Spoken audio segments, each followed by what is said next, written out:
Iya Kak Jela. Ih, hari ini Kak Jela mau cerita nih, Kak Jela mau cerita. Tapi kok Kak Mel mukanya nggak ceria, sedih.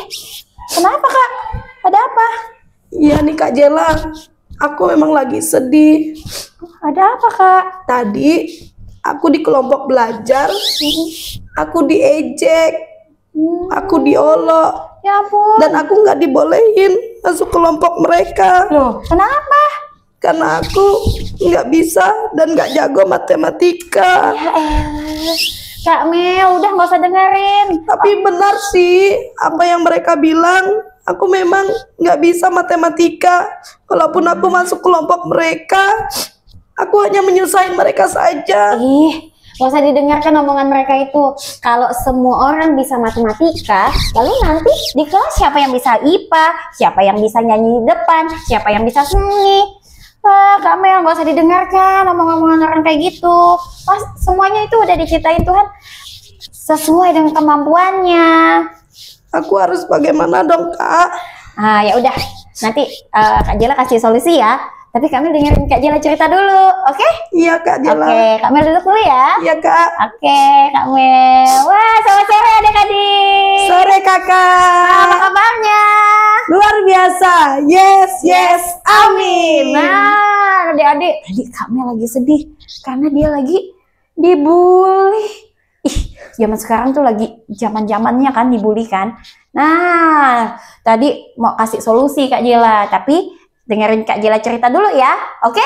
Oke Kak. Oke, nah adik-adik, hari ini cerita Kak Jela tentang pertambangan. Adik-adik tahu nggak pertambangan itu apa?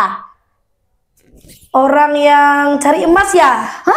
Seperti itu. Nah, pertambangan itu kita mengambil hasil bumi, adik-adik, mengambil atau menggali seperti minyak bumi, nah seperti tambang emas tadi yang dibilang itu benar banget. Nah, jadi kalau mengambil di pertambangan itu harus pakai yang namanya alat berat, namanya bulldozer. Siapa yang pernah lihat bulldozer? Pernah Kak? Wah, yang ada kayak skopnya gitu kan. Nah, kayak sendoknya gitu. Kita pun bisa diangkat kan? Besar atau kecil? Ayo. Besar. Betul. Nah, jadi diceritakan di sebuah pertambangan ada sebuah bulldozer besar. Bulldozer besar ini dia mau mengerjakan suatu proyek besar di pertambangan itu. Nah, dia bersama seorang bulldozer kecil bernama si Bobby.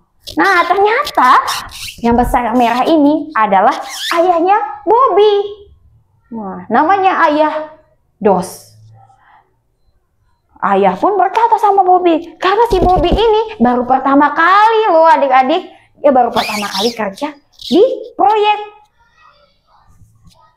Bobby, ayo segera, kita akan bekerja bersama-sama. Ini adalah pekerjaan pertamamu kan? Iya ya, benar sekali. Ini pekerjaan pertamaku, kata si Bobby. Ayo ayah, aku sudah gak sabar nih. Aku mau pergi. Aku mau pergi bekerja. Ayo kita segera pergi. Bram, bram, bram. Ayo anakku, let's go. Nah, adik-adik, Bobby pun bersemangat sekali pergi ke proyek tempat pekerjaannya dengan ayahnya. Tapi tiba-tiba di jalan,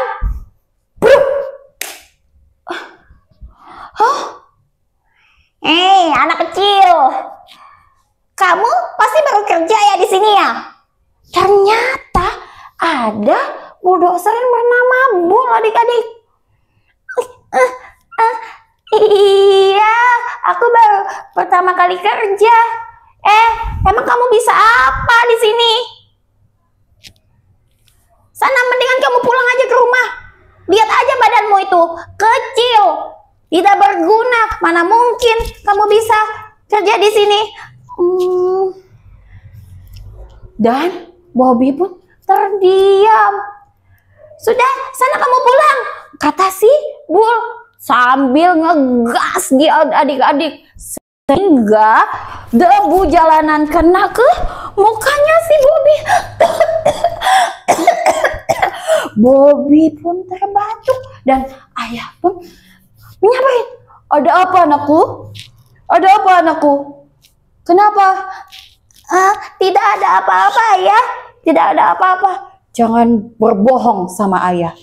Pasti dia sudah berbicara sesuatu kan sama kamu. Jangan didengarkan anakku perkataannya dia, karena perkataan dia tidak benar.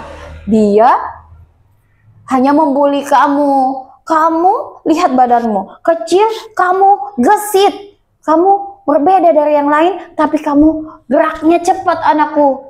Meskipun ayahnya sudah menguatkan si Bobby, tapi Bobby adik-adik tetap terpikir dengan perkataannya si Bull. Oh, apakah benar aku ini kecil, tidak berguna seperti perkataannya si Bull? Dia selalu memikirkan. Tiba-tiba di tengah dia melamun, terdengar ledakan. Boom! Ayah, bunyi apa itu? Bunyi ledakannya ayah. Wah, iya anakku. Ini saatnya kita bekerja. Di sana ada kecelakaan. Wah, Bobby pun pergi bersama ayah Dos. Segera untuk ke tempat pekerjaan. Wah, tanpa disuruh, tanpa apapun, Bobby pun mengerjakan seluruh pekerjaannya. Dia bantu mengangkat serpihan-serpihan tanah, batu-batu yang ada. Tidak lama kemudian,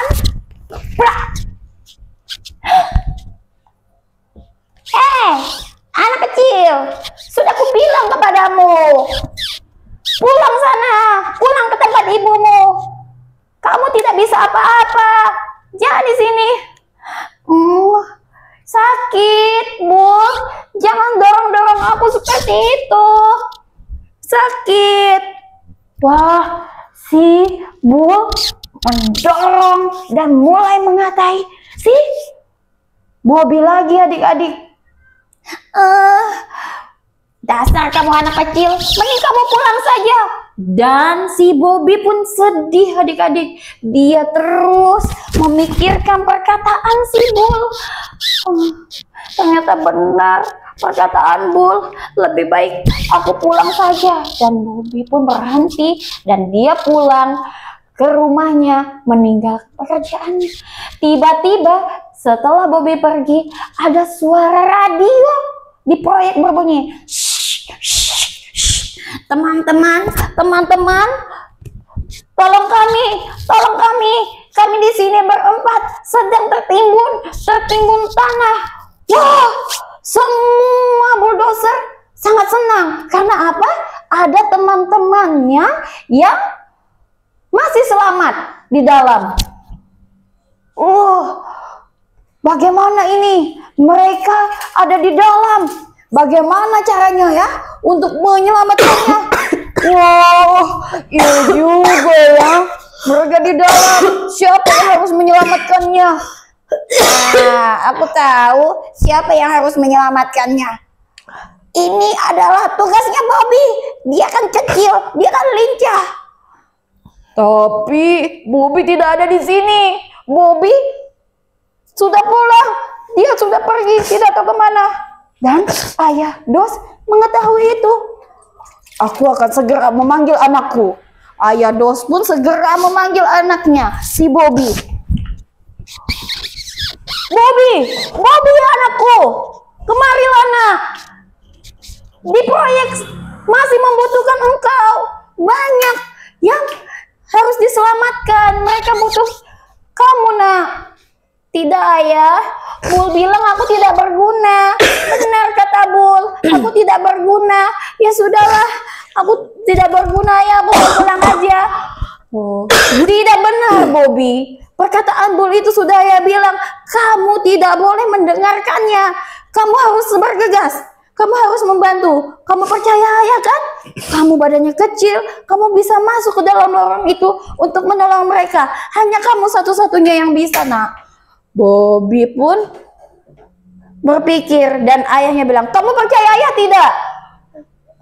Iya ayah, aku percaya ayah. Dan akhirnya Bobby adik-adik pergi untuk mengerjakan tugas itu ke dalam lorong proyek. Sambil masuk pelan-pelan, Bobby pun berdoa kepada Tuhan. Tuhan, tolong aku dalam mengerjakan tugas ini supaya aku bisa menyelamatkan mereka semua dan membawa mereka keluar dengan selamat. Bobby mengerjakan, tapi Bobby sambil mengingat perkataan Bull yang mengatakan dia tidak berguna. Tapi Bobby juga sebentar lagi mengingat perkataan ayahnya. Tapi akhirnya Bobby tidak menghiraukan perkataan Bull. Bobby menghiraukan dan mengingat perkataan ayahnya bahwa dia berguna dan dia bisa melakukannya. Dan akhirnya Bobby pun mengerjakannya dengan semangat. Akhirnya Bobby menggali lebihan tanah itu dan dia membawa semua orang yang ada di dalam tanah yang terkubur, dan mereka pun keluar dengan selamat dan semua orang sangat bangga sama Bobby. Walaupun dia kecil tapi dia berani dan dia bisa menarik bulldozer yang besar itu dari tumpukan dan timbunan tanah itu, adik-adik.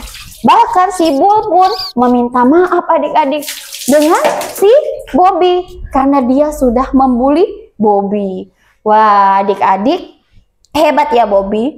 Walaupun pertama kali dia sedih, dia sempat putus asa, tapi karena ayahnya yang menguatkan, akhirnya Bobby pun berani untuk tidak mendengarkan perkataan si Bull. Dan dia percaya pada dirinya bahwa dia bisa. Nah, kita belajar dari cerita si Bobby ini.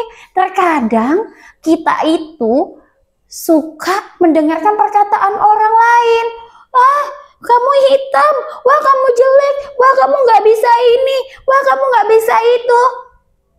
Dan kalau kita terpengaruh, adik-adik, untuk mendengar perkataan mereka, wah, mereka semakin jadi mengeledek kita, semakin jadi mereka semakin menyudutkan kita. Tapi kalau kita tidak mendengarkan mereka, mereka pasti akan berhenti. Mereka akan capek sendiri, adik-adik. Nah, jadi kita juga harus belajar untuk tidak menghiraukan perkataan orang yang tidak baik untuk diri kita. Karena kita ini adalah makhluk ciptaan Tuhan yang paling istimewa, adik-adik. Kamu, kakak, kita semua adalah ciptaan Tuhan yang istimewa. Jadi jangan pernah tidak bersyukur. Jangan pernah membandingkan dirimu dengan orang lain. Wah, dia bisa ini. Wah, dia bisa ini. Kok aku nggak bisa? Ya udahlah, Kak, aku malas dan putus asa. Tidak boleh. Tapi kamu harus belajar menjadi anak-anak yang bersyukur. Dengan cara apa? Kamu harus melakukan apa yang kamu bisa. Misalnya kamu bisa menulis rapuh, kamu bisa membantu teman-temanmu untuk mengajarinya. Atau kamu bisa bernyanyi, kamu bisa bantu teman-temanmu. Atau kamu bisa berhitung, kamu bisa bantu adikmu, papamu, atau fofomu, siapa yang tidak bisa. Ya adik-adik ya, kita hari ini belajar untuk bersyukur bahwa Tuhan sudah menciptakan kita dengan istimewa. Cara kita bersyukurnya adalah melakukan dan menerima semua yang ada di dalam diri kita. Nah, demikian cerita kakak hari ini. Dadah, Tuhan Yesus memberkati.